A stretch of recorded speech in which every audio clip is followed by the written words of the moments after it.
5 years from now, you'll either be cashing the dividends from today's choices or wishing you'd started sooner. The difference comes down to what you learn, who you learn from, and where you put your time and money. And here's the truth. Self-investment isn't a quick hack. It's a disciplined portfolio of habits: reading, relationships, health, skills, and environment. Habits that, when nurtured, pay dividends for decades. Your job is to deploy your time and energy with the same precision a smart investor uses for capital. Let's start with perspective, because before you can grow in any area, you need to expand the way you see the world. Meet Sarah, a 30-year-old high school teacher from Denver. For years, she binged self-help videos, hoping the next one would finally unlock her potential. But she still felt stuck, exhausted, uninspired, quietly waiting for someone else to save her. Her turning point didn't come from an app. It came from the smell of old paper, an aging biography a friend convinced her to read. Read to grow. She began with light fiction, then moved to biographies and history.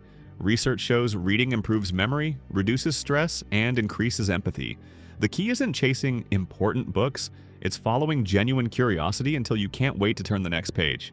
Saying, "I don't have time" usually means you've already chosen entertainment over growth.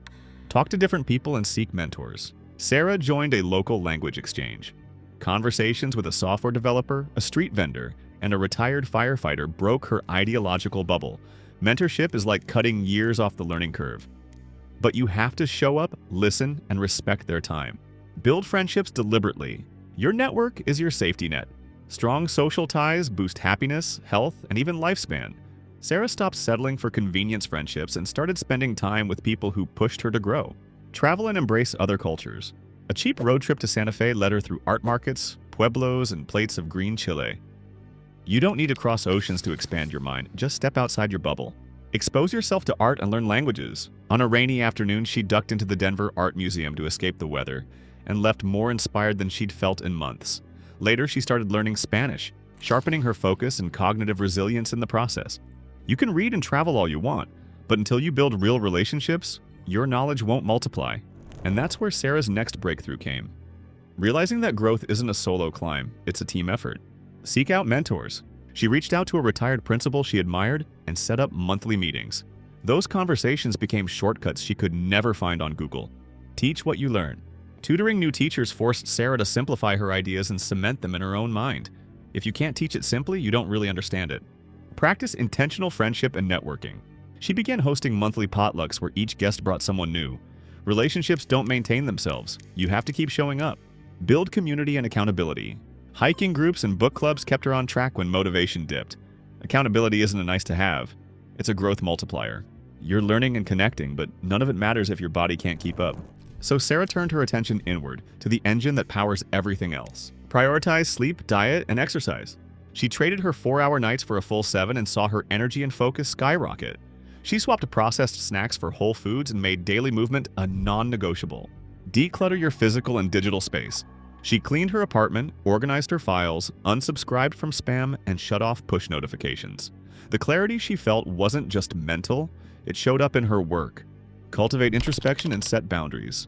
Journaling and meditation helped her stay grounded. Saying no without guilt protected her from burnout. Address your emotional health. When grief resurfaced, she got counseling, because ignoring emotional leaks eventually floods everything. With her foundation set, Sarah was ready to focus on the skills that would unlock her earning potential. Relentlessly learn new skills. She took online courses in design and marketing, tracking the ROI of each skill like an investor tracks returns. Sell something. Starting an Etsy shop for handmade journals taught her more about communication, psychology, and resilience than any course could. Invest in quality tools. She learned that buying one great laptop beats replacing 3 cheap ones. Build multiple income streams. Keeping her teaching job while adding freelance work and index fund investing gave her security and growth. But skills and money can disappear fast if your reputation takes a hit. So she moved on to protecting her future. Clean up your digital footprint. Sarah Googled herself before applying for a new role and removed anything that no longer reflected who she wanted to be. Employers notice. Master emerging technologies. She picked up AI tools and basic data visualization to stay ahead in a shifting job market. Bonus tip: turn time into money, then money into time. At first, she used every spare hour to learn and build. Later, she outsourced low-value tasks so she could focus on high-value work and rest. Sarah's story isn't a fairy tale. It's a playbook. She didn't become famous, she became someone who reads deeply, connects intentionally, rests strategically, learns constantly, creates value, and protects her future. When you treat yourself as the most important asset in your portfolio, the returns compound in ways no stock ever could. Nobody else can make you fit, smart, wealthy, or fulfilled. That's on you. You've just learned 15 ways to invest in yourself. Which 2 will you start today? Drop it in the comments, share this with someone who needs it, and start building your own compounding life.